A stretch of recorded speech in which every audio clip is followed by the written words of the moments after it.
தேவன் மனிதனை படைத்ததின் நோக்கம் நன்மை தீமை அறியத்தக்க கனியை சாப்பிட்டதின் மூலமாக அந்த முழு மனுக்குலமும் ஆதாமின் மூலமாக பாவத்திற்கும் சாபத்திற்கும் உள்ளானது. இதனை ஆதியாகமம் 3வது அதிகாரம் 15வது வசனம், உனக்கும் ஸ்ரீக்கும் உன் வித்துக்கும் அவள் வித்துக்கும் பகை உண்டாக்குவேன், அவர் உன் தலையை நசுக்குவார், நீ அவர் குதிகாலை நசுக்குவாய் என்பதே. இந்த சாபமான இந்த வார்த்தை தேவன் சத்ருவாகிய ஏமாற்றி வஞ்சித்த சாத்தானை பார்த்து சொல்லுகிற இந்த காரியம் சாபம். இந்த சாபத்திற்கு நிறைவேறுதலாக சத்துருடைய தலையை நசுக்குகிற இயேசு கிறிஸ்து தேவனுடைய ஒரே பேரான குமாரனுடைய பிறப்பு, அவருடைய அந்த பிறப்பிற்கு முன்பாக நடந்த சம்பவங்கள், அவர் பிறந்து வளர்ந்து அவர் இஸ்ரவேல் என்கிற தேசத்தில் நடந்த அதிசயங்கள், அற்புதங்கள், அவர் சொன்ன பிரசங்க வார்த்தைகள், அவர் நிறைவேற்றின சிலுவையின் மரணம் மற்றும் உயிர்த்தெழுதலின் சம்பவங்கள், இவைகளைத்தான் நம்ம இப்போ பார்க்க போகிறோம். இதற்கு முன்னோட்டமாகத்தான் அந்த நாட்களில் இயேசு கிறிஸ்து பிறந்த அந்த நாட்களில் இஸ்ரவேல் தேசம் எப்படி இருந்தது, அந்த கால சூழ்நிலையில் யார் அந்த தேசத்தின் ஆளுகைக்குள்ளே இருந்தாங்க என்கிறத இப்போ நம்ம இதற்கு முன்பாக இந்த 400 வருட அந்த மௌன கால தேவன் யாரோடும் இடைப்படாத அந்த கால சூழ்நிலையை நம்ம பார்த்தோம் இல்லைங்களா. அப்போது இப்போ ஏரோது அப்படிங்கிற அவனுடைய ஆளுகைக்குள்ளே தான் இப்போ இஸ்ரவேல் தேசம் இருக்கிறது. அந்த நாட்களில் வேத பாரகர்கள், சதுசேயர்கள், பரிசேயர்கள், ஆசாரியர்கள், பிரதான ஆசாரியன் அந்த நாட்களில் யார் இருந்தாங்கன்னு நம்ம பார்த்தோம்னா, இதில் தெளிவாக லூக்கா எழுதின சுவிசேஷத்தில் 3ஆம் அதிகாரத்தில் 1, 2 ஆகிய வசனங்களை நம்ம படித்தோன்னா நமக்கு நல்லா தெரியும். ஏரோது காற்பங்கு தேசமாகிய கலிலேயாவுக்கு அதிபதியாயும், அவன் சகோதரனாகிய பிலிப்பு காற்பங்கு தேசமாகிய இத்ரேயாவுக்கும் அப்படின்னு சொல்கிற அந்த இதில் அன்னாவும் காய்பாவும் 2வது வசனத்தில் அன்னாவும் காய்பாவும் பிரதான ஆசாரியராயும் இருந்த காலத்தில் அப்படின்னு சொல்லி ஆரம்பிக்குது. அப்போ அந்த நாட்களில் இயேசு கிறிஸ்து பிறப்பதற்கு முன்பாக யோவான் ஸ்நானகனுடைய பிறப்பு ஒரு மிக முக்கியமான சம்பவம் நம்ம பார்க்க வேண்டியது. அந்த யோவான் ஸ்நானகனுடைய தாய் எலிசபெத்து, தந்தை சகரியா. சகரியா ஒரு ஆசாரிய வகுப்பை சேர்ந்தவர். அவர் அந்நாட்களில் ஆசாரிய முறைமையின்படி அவருடைய நாட்கள் தேவாலயத்தில் ஆசாரிய ஊழியர். இது லூக்கா 1ஆம் அதிகாரம் 9, 10 ஆகிய வசனங்களை பார்க்கும்பொழுது, ஆசாரிய முறைமையின்படி அவன் தேவாலயத்துக்குள் பிரவேசித்து தூபம் காட்டுகிறதுக்கு சீட்டை பெற்றான். தூபம் காட்டுகிற வேளையிலே ஜனங்கள் எல்லாரும் கூட்டமாய் வெளியே ஜெபம் பண்ணி கொண்டு, அப்பொழுது கர்த்தருடைய தூதன் ஒருவன் தூபபீடத்தின் வலது பக்கத்திலே நின்று அவனுக்கு தரிசனமானான். அப்போ அந்த தரிசனமான தூதன் என்ன சொல்றாருன்னா, சகரியாவும் எலிசபெத்தும் வயது சென்றவர்களாக இருந்தாங்க, ஆனால் தேவனுடைய நீதியை நிறைவேற்றுகிற ஜனமாக இருந்தாங்க. அப்போது அந்த தூதன் என்ன சொல்கிறாருன்னா, உனக்கு ஒரு மகன் கர்த்தருக்கு முன் அடையாளமாக வழியை செவ்வாய்ப்படுத்தும்படியாக அவனுடைய வேலை இருக்கும், அவனுக்கு யோவான் என்று பெயரிடுவாக என்று சொல்லிட்டு போன அந்த தீர்க்க தரிசனத்தின்படி. ஆனால் அவர் சந்தேகப்படுறாரு சகரியா. அப்போ தேவதூதன் சொல்கிறாரு, நீ அந்த நிறைவேறு வரைக்கும் நீ வாய் பேசாதவனாக இருப்பாய் அப்படின்னு சொல்லிட்டு போயிட்டாரு. அவர் சொன்னபடி அவள் கருவுறுகிறாள். கருவுற்று ஒரு 6 மாத கால சுமாராக 6 மாத காலத்தில் மரியாள் என்கிற நம்ம இயேசு கிறிஸ்துனுடைய தாயாகிய அந்த மரியாள் கன்னியாக அவள் யோசேப்பு என்கிற ஒரு நீதிமான் என்று சொல்லப்படுகிற வேதத்தின் வசனத்தின்படி அவர் நீதிமான் என்று சொல்லப்படுகிறார். அவளுக்கு நியமிக்கப்பட்டிருக்கிற அந்த நாட்களில் இதே தேவதூதன் அவளுக்கு முன்பாக பிரசன்னமாகி, நீ ஒரு குமாரனை பெறுவாய், அவருக்கு இம்மானுவேல் என்று பெயரிடுவாயாக, அவர் ஜனங்களுடைய பாவங்களை போக்குகிறவராக இருப்பார் என்று நம்ம மத்தேயு அதிகாரம் 1வது வர அந்த காரியங்களை பார்க்குறோம். இப்படியாக அந்த சொன்ன உடனே மரியாள் கேட்கிறாள் தேவத்தினுடன், நான் புருஷனை அறியாதவளாக இருக்கிறேனே, இது எப்படி ஆகும் அப்படி சொல்லும் பொழுது, நீ உன்னுடைய இனத்தாளாகிய எலிசபெத்து முதிர் வயதிலே அவள் கருவுற்றிருக்கிறாள், நீ அதை பார்க்குற நாளில் இது நிச்சயமாக நடக்கும் என்பதை அறிந்து கொள்வாய் என்று சொல்லும் பொழுது, அவள் அதே விதமாக அந்த மலை நாட்டில் இருக்கிற அந்த எலிசபெத்தினுடைய வீட்டுக்கு போகிறாள். அதே போல் அவள் 6 மாத கர்ப்பிணியாக இருக்கிறாள். அங்கே 2 பேரும் தேவா பரிசுத்த ஆவிக்குள்ள நிரம்பின காரியங்கள் எல்லாம் நம்ம பார்ப்போம். அதுக்கு பின்பாக மரியாள் தன்னுடைய வீட்டுக்கு வரும்பொழுது யோசேப்பு வந்து இவள் கருவுற்றிருக்கிறத பார்த்து அவள் வந்து தேவனுக்கு, அதாவது தனக்கு நியமித்திருந்த கன்னியாகி அவள் வந்து கருவுற்றிருக்கிற காரியம் வரும்பொழுது அவளை மனதளவில் நீதிமானாக இருக்கிற அவன் வந்து அவளை தள்ளிவிட நினைக்கிறான். அப்போ அன்றைக்கு ராத்திரியே அவனுடைய சொப்பனத்தில் தேவதூதன் காணப்பட்டு, அவளுடைய கற்பத்தில் உற்பத்தியாக இருக்கிறது தேவனால் உண்டானது, நீ அவளை சேர்த்துக்கொள்ள ஐயப்படாதே என்று சொல்லும் பொழுது, அவர்கள் கூடி வரும் முன்பாகவே இயேசு கிறிஸ்து பிறந்த நாள் வரைக்கும் அவங்க வந்து வளர்ப்பு தந்தையாக தான் இருந்தார். ஏன்னா அவங்க 2 பேரும் உலக பிரகாரமான கணவன் மணியாக இல்லை. ஏன்னா தேவனால் உண்டான அந்த குமாரனாகிய இயேசுவை கன்னிமரியாள் வயிற்றில் இருந்த அந்த நாட்களில் அவங்க அப்படித்தான் வாழ்ந்திருந்தாங்க.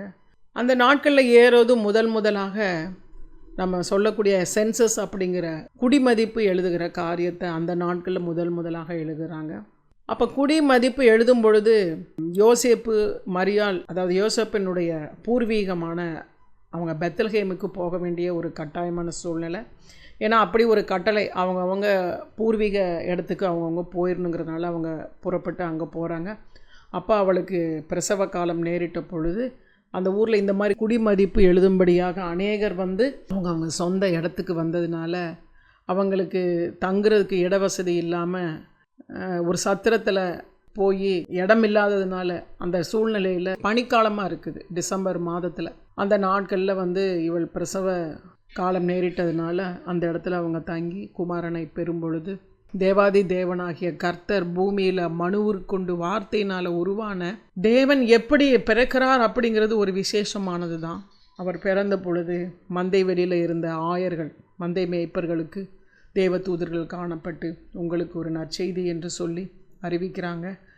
இரட்சகராகிய இயேசு உங்கள் தாவீதின் ஊரில் பிறந்திருக்கிறார் என்று சொன்னதை கேட்டு அவங்க வர்றாங்க.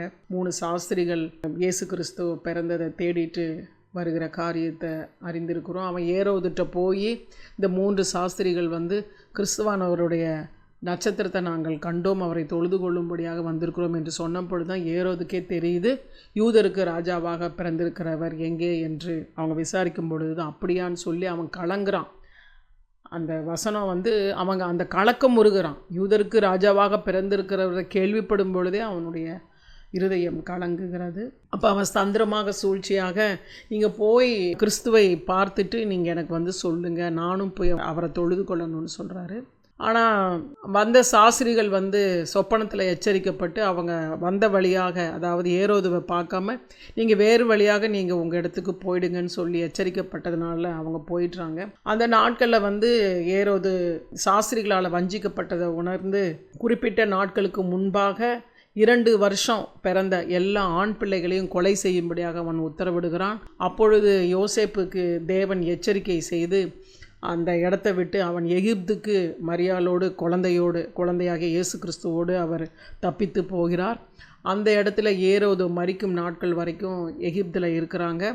அப்போ திரும்பவும் சொப்பனத்தில் யோசேப்புக்கு எச்சரிக்கப்பட்டு அவனுடைய சொந்த இடத்துக்கு அவன் போகும்படியாக எச்சரிக்கை பண்ணும் பொழுது அவன் வழியில் நாசரேத் என்கிற இடத்துலையே அவன் பயத்தினால, ஒருவேளை ஏதோனுடைய மகன் அடுத்து வருகிறவன் ஒருவேளை அவனால் இயேசு கிறிஸ்துவுக்கு தீங்கு நேரிடும் என்று அவன் நாசரேத்தில் இருந்து சில நாள் அங்கே இருக்கிறதாக நம்ம படிக்கிறோம். அதனால தான் இயேசு கிறிஸ்துவுக்கு நாசரேத் ஊர், நசரேயன் அப்படிங்கிற ஒரு பேரும் இருக்குது.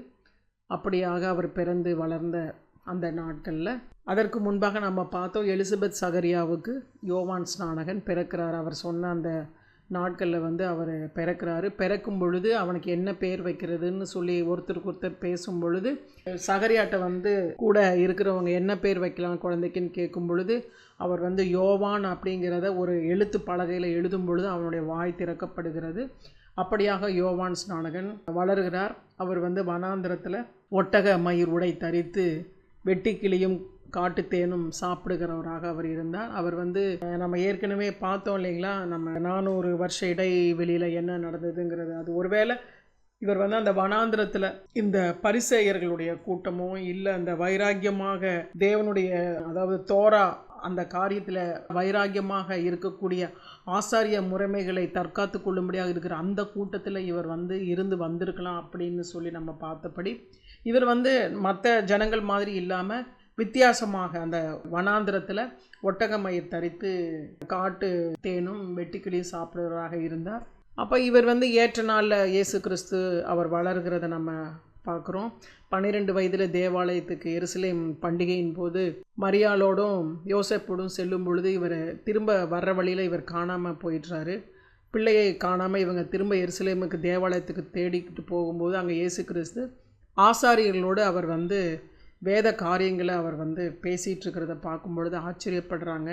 இந்த 12 வயதில் இவ்வளவு ஞானமான்னு சொல்லி எல்லாரும் ஆச்சரியப்பட்டு அவருடைய வார்த்தையை கேட்குறத நம்ம பார்க்குறோம். அதற்கு பின்பாக 18 வருட இடைவெளியில் அவருக்கு என்ன நடந்தது என்பது வேதத்தில் குறிப்பிடப்படலை. 30 வயதில் கிட்டத்தட்ட 30 வயதில் யோவான் ஸ்நானகன் எல்லாருக்கும் ஞானஸ்தானம் கொடுத்துட்ருக்கிறாரு. அந்த நேரத்தில் இயேசு கிறிஸ்துவும் அங்கே வர்றாரு. எனக்கு ஞானஸ்தானம் கொடுன்னு சொல்லும் பொழுது அவர் சொல்கிறாரு, நீங்கள் தான் தேவ ஆட்டுக்குட்டி, நீங்கள் எனக்கு ஞானஸ்தானம் கொடுக்கறதுக்கு பதிலாக நீங்கள் என்னிடத்துல வருகிறீங்கன்னு கேட்கும்போது இயேசு கிறிஸ்து சொல்கிறாரு, எல்லா நீதியும் நிறைவேற்றுகிறது நமக்கு தகுந்ததாக இருக்கிறது அப்படின்னு சொல்லிட்டு எனக்கு ஞானஸ்தானம் கொடுன்னு கேட்குறாரு. அப்போ யோவான் ஸ்நானகனிடம் இயேசு ஞானஸ்தானம் பெறுகிறார். பெற்று கரையேறின உடனே அவருக்கு மேலே பரிசுத்த ஆவியானவர் பலமாக இறங்கி இவர் என்னுடைய நேசகுமாரன் என்கிற சத்தம் வானத்திலிருந்து உண்டாகிறத கேட்கும் பொழுது அங்கே இருந்தவங்கெல்லாம் கேட்குறாங்க. அப்படியாக இயேசு கிறிஸ்து உடனடியாக 40 நாள் உபவாசம் இருக்கிறார். உபவாசத்தில் சத்ருவாகிய சாத்தான் சோதிக்க வர்றான். அப்போ இந்த கல்லுகளை பார்த்து அப்பங்களை ஆகும்படி செய்யன்னு சொல்கிறான். தேவாலயத்து உப்பரிகளை கொண்டு போய் நிறுத்தி உலகத்தின் சகல ஐஸ்வர்யங்களையும் காண்பித்து இதை நான் உனக்கு தருவேன், என்னை நீ பணிந்து கொள்ளன்னு சொல்கிறான். அப்படியாக இயேசு கிறிஸ்துவை அவன் சோதிக்கிறான். அந்த சோதனைகளுக்கெல்லாம் ஆண்டவர் தக்க விதமாக பதில் சொல்லி அதற்கு பின்பாக தான் அவருடைய ஊழிய காரியங்கள் நம்ம வேதத்தில் பார்க்குறோம். அநேக இடங்களுக்கு சென்று முடவர்களை சுகமாக்குகிறார்.